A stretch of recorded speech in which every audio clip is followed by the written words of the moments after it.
Ronaldo একদিন হুট করে ফুটবল বুট খুলে রাখল বারান্দায়।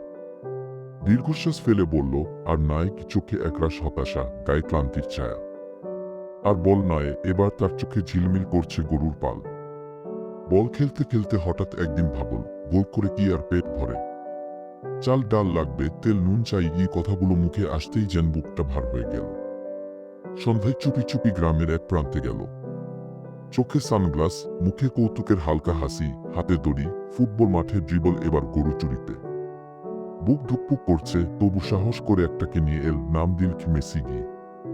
হালকা হেসে বলল, তুই তো মাঠে আমার শত্রু ছিলি, এবার চামড়ার জুতা হবি। পরদিন সকালবেলা বাজারে দাঁড়িয়ে রোনালদো হেঁকে উঠল গর্বভরে, তাজা গরুর গোস্ত।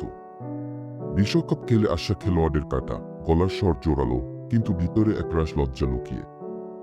লোকজন ভিড় করল, কে বলবে এই লোক একদিন মাঠ কাঁপিয়েছে। এখন ছুরি দিয়ে গোস্ত কাটে, জার্সির বদলে পরনে লুঙ্গি। কেউ চিনল না, কেউ চিনেও চুপ। শেষ বিকেলে ঘরে ফিরে ক্লান্ত রোনালদো স্ত্রীকে বলল, আজ 5 কেজি বিক্রি হয়েছে, কাল 2টা গরু নেব কি, চোখে একটু আনন্দের ঝিলিক। স্ত্রী হেসে বলে, চোখে মায়া নিয়ে, তোমার খেলা এখন সত্যিই জমেছে।